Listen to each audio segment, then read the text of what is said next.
Vous savez que lorsque vous n'avez pas de données suffisantes par rapport à une thématique, c'est très difficile de pouvoir l'aborder comme il faut et de pouvoir prétendre aux résultats escomptés. Donc, nous savons qu'il existe effectivement quelques données de référence, on est d'accord, avec un peu l'ANSD qui fournit bien sûr des informations essentielles sur les VBG dans le cadre général. Il y a aussi des études qui sont menées un peu par les institutions de recherche au niveau universitaire, mais aussi les institutions de recherche donc indépendantes.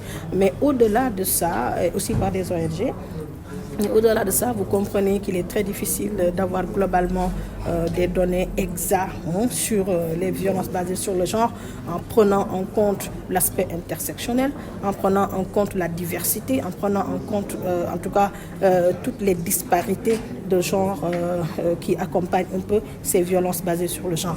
Donc vous comprenez que de façon très spécifique, nous ne sommes peut-être pas à un niveau où nous pouvons tout simplement avoir un guichet unique, un guichet unique donc de collecte ou de recueil même d'informations et de données sur les violences basées sur le genre. Et ça, c'est un réel problème. Nous l'avons identifié et cette campagne, je précise que c'est une campagne qui se fait dans 8 pays d'Afrique de l'Ouest. Donc, de la même manière, au Sénégal, on est en train de s'activer pour que nos décideurs puissent accorder une plus grande importance aux données sur les VBG. De la même manière, 7 autres pays en Afrique de l'Ouest sont en train aussi de mener cette campagne, de faire les mêmes activités pour qu'on puisse en faire une action régionale. Vous dites que l'État doit intervenir. En quoi faisant? Quelles sont les bases qui vont... Alors, nous voudrions que l'État du Sénégal puisse positionner dans un ministère de tutelle quelconque, particulièrement ou peut-être au ministère des Finances, là, au ministère donc de la Santé et de l'Action sociale ou au ministère de la Famille et des Solidarités, une ligne budgétaire qui permet en tout cas de financer donc ces études-là. Et on voudrait que ça puisse apparaître dans la loi de finances pour que ça soit vraiment réglementaire et qu'on sache qu'effectivement, qu'on peut dire qu'à l'État du Sénégal, vous avez dégagé un certain budget pour la disponibilité des données.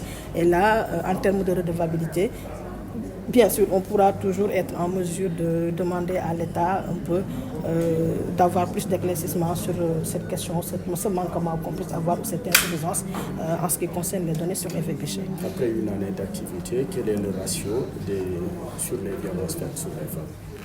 Alors, après une année d'activité, comme je vous l'ai dit, les données sont disparates. Les données sont disparates.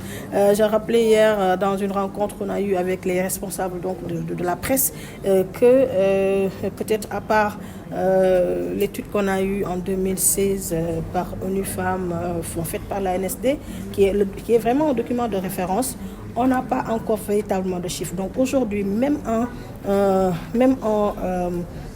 en travaillant sur la question des VBG, vous avez des problèmes où vous hésitez un peu avant de mettre des données. Parce que la plupart du temps, c'est des données qui sont manipulées.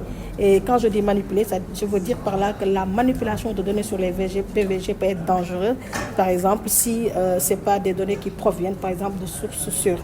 Alors, l'objectif de cette campagne n'était pas d'avoir effectivement des données, un ratio. L'objectif de cette campagne, c'était effectivement de partager avec les acteurs, avec les décideurs, ce réel problème, ce besoin que nous avons en matière donc, de disponibilité des données, mais également de pouvoir amener les acteurs communautaires. Et on a vraiment eu à impliquer plusieurs régions du Sénégal, particulièrement les centres de prise en charge des violences basées sur le genre. Donc, lors de l'atelier multi-acteurs, qui était la première activité de la campagne, nous avons eu à inviter presque, je dirais, toutes les structures qui interviennent dans la prise en charge des femmes victimes de violences sexuelles et sexistes. Donc, il faut aussi mentionner que cette campagne aussi met plus l'accent sur les victimes, les survivantes de violences sexuelles et sexistes.